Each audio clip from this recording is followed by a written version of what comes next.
So today I'm just going to show you how to do a hat, how it's done from the time it goes from artwork to a computer file very quickly, and then how you make a hat. So I'm going to make this hat right now, and I'm starting with this artwork. So here we go. This is a peering cat, and right now we're seeing everything in grayscale, but that's soon going to change. This is my run sheet. My run sheet tells me how to program the machine. It shows me the progression of what the machine's going to do. So step one, you see the number one there, it's going to print what appears to be blue, which is the fill of the cat's head and the whiskers. Step two is the eyes, and it's in red. So that's color stop 1 and color stop 2, so I know what to tell the machine to do. You'll see that later. Okay, so once I have the file here that I'm ready to use, this is so high-tech. It's a jump drive. My machine that I have, it does have Wi-Fi, but it's almost like it was an afterthought when they made this machine. So I'll be putting the file that is created by the machine, or the software I should say, on this jump drive and into the machine. Boring, huh? Okay, so I've got my USB drive in here, and let's go find the file. So there's my thumb drive, and then I gotta go and find the directory that I put it in. I've been working with a lot of files lately, so there's a lot here. There we go. It's in the cat directory. This is it right here. Strange naming conventions. This is it right here. Peking cat. And to get that onto my machine, I have to hit this little thing here, and this will copy it to my machine. Now to load it to the machine, and that's a little cryptic, isn't it? I have to go and scroll all the way down here. Here it is. So there's my file ready to go. The next thing I have to do on my machine is hit OK. And now there it is. It's upside down. Hopefully you can see that it's upside down. That's because it's going to go on a hat. Now the way that I have this set, design set, these are all the different size hoops I can use. When I'm doing a cap, I hit cap. It's a special, it's the right size and everything, dimensions for the hat, and it's upside down because that's the way it's going to go. All right, so I've chosen this hat. And this is called a structured hat. It's structured because it's got a little bit of body to it. It's not all floppy like this material back here. It's got some body to it. So I don't have to use what's called a stabilizer in it. What a stabilizer is it's a kind of hard piece of backing that goes behind a design. This would normally go behind a hat if it was all floppy, because I do have hats that are completely floppy like that. It would go behind the design when it's being sewn. So this is the tricky part now. I have to get the hat ready for the machine to sew it. That's the hard part. All right, now this is the tricky part of doing a hat. This is my hat bracket.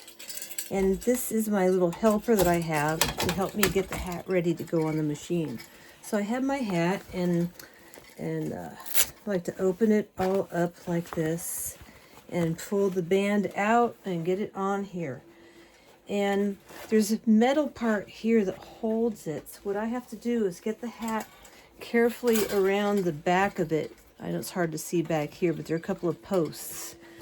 And then I have this that goes around the top that holds the hat in place. I'm trying to center it so the center seam is upright. And then it's got a little bracket over here, and I fasten it down. So I've got the teeth of this thing right in the seam of the hat. So next I take it off, and it's important that I tighten, that I have this nice and tight. But since this is a structured hat, it's pretty tight already, just by itself. But I like to take a couple of binder clips and put one here. High-tech binder clips, right? And another one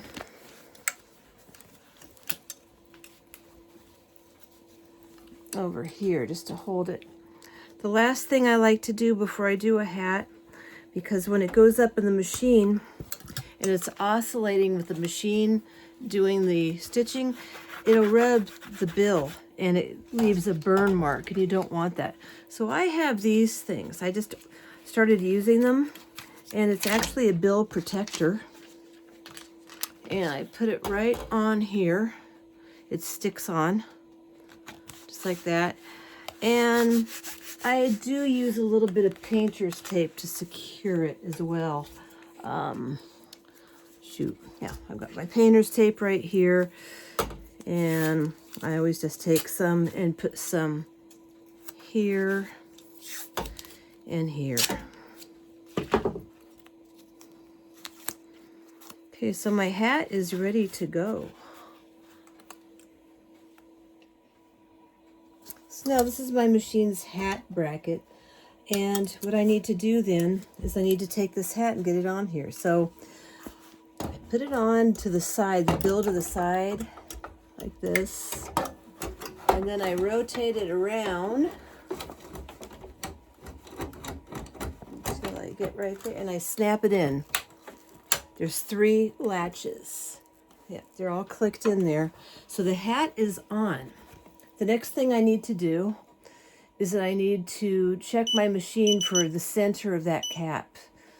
And all I have to do, I like to turn on the light. It's got a little light right here. I like to line the center with the first needle. The first needle, I can just punch up. I want needle number 1 to come over here and get in my center. Okay, it's pretty close. You see the center seam there? So I'm just going to oscillate it over, just with the machine. Just turn it right over there like that. And it's, and also it should be centered in between these 2 points here. It's up a little bit high, but what I'm going to do, I'm going to do something called tracing. This ensures that my machine is where it should be. So on the keyboard over here, I have a thing where I can tell it, get in embroidery mode and trace it. Show me where it's going to be. Let's see what happens. It might not be happy. We'll see. So trace it. Show me where it's going to be. That looks just fine. I can slow it down and make absolutely sure. This is also tracing. So it's showing me exactly where this is going to be on the hat. And quite frankly, this design's a little bit higher up than I'd like it to be on the hat. I can actually move it down.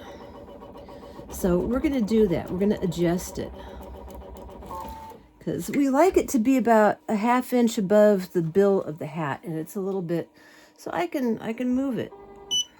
I can actually move my design further down.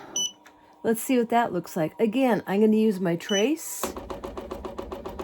to make sure that I'm not going to get into disaster time. Disaster time is when you hit the metal that's holding the hat and you break needles.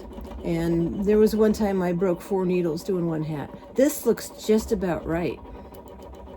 This really does. So this is good. All right. So remember the run sheet? This is telling me what colors are going to be printed. Sewn. Sorry, I keep saying print. So this is the first area, color stop number 1. That's going to be my black. And this is going to be the eyes, the gold. So what I do is I figure out on my machine which color number is black and which one is gold, because each of my spools have a number. The way that they're numbered is 1, 2, 3, 4, 5, 6, 7, whoops, I missed one. 6, 7, 8, 9, 10. I'm going to be using color 2 and color 9. So going back to my control panel, I'm going to program those 2 colors, color 2 and color 9, the gold one in the back. So I'm just going to go here. These are all different, depends on the machine, but this machine is 2. That little thing. Okay, so we're color 2, which is the black. So it's got 2 squares that I'm able to fill in. So I'm just going to put in a 2. Hello. And then number 9. And that's as far as I can go. See, if I do it again, it's just 3, it'll switch it. But no, I want 2 and 9. Those are going to be my colors. And then I hit OK, so it'll memorize them. Hard to look through the camera and do this. So this is ready to go. The hat is in the right position. And then I just like to check a few things before I start. And making sure all the threads are looking good here. And I've already made sure that my machine is oiled and happy, because an oiled machine is a happy machine. If you don't oil your machine and clean it, it gets very unhappy, and then it makes us unhappy. All right. Okay, so now we're ready to go. Check, check, check. And let's start.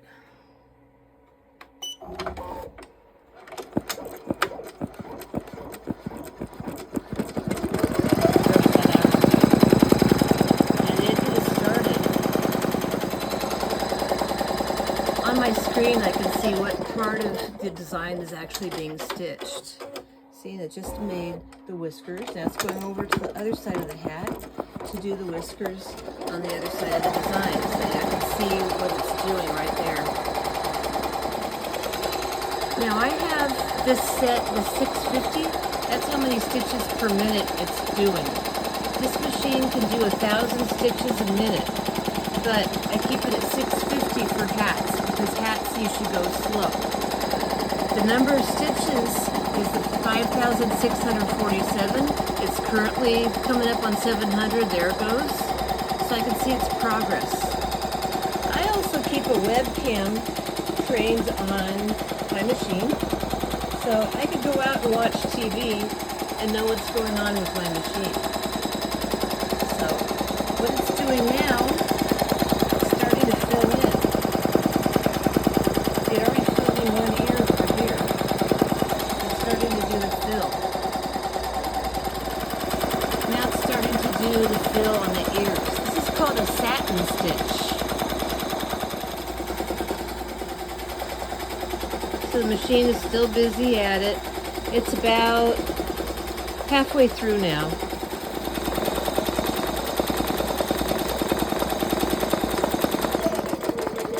Okay, so it's done the cat fill part of it, cat head.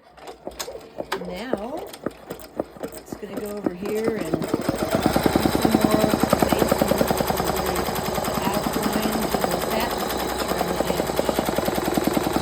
And once again, I can go up here and see what it's doing. This is the satin stitch. The rocks bent and forward and make this really nice stitch. And all these stitches that it's doing, they have to be very carefully planned in the digitizing software, because if you do it wrong and it's trying to stitch all in one spot, it'll tangle the machine. So there's lots of ways to tangle the machine, and believe me, I've learned probably a lot of the ways to tangle up the machine and make it unhappy. Now it's switching colors now. Color number 9. Those are the eyes.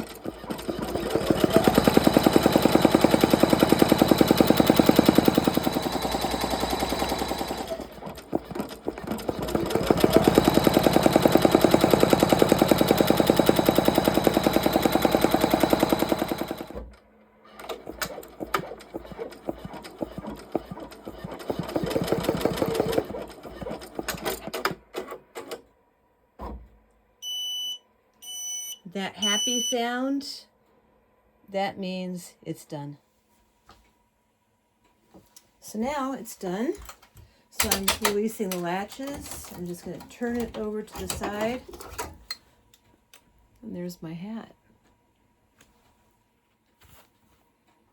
So here's my hat.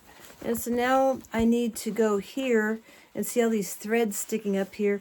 Trim those, and then I hit them with a heat gun to fuse it, just to get rid of all the messy stitches. And how about that? Cat in a hat? Well, a cat hat. Now, I do admit it came up a little bit high. I'd like it to be about down here, about another 1/8 of an inch. But you know what? It came out really good. There were no problems with the machine. I do see a little bit of, they call that registry inconsistencies there, but that's because I didn't tighten this enough when I went to embroider it. So, as you can see, it's a little tricky doing hats. And different garments do present different challenges. Hope you enjoyed it.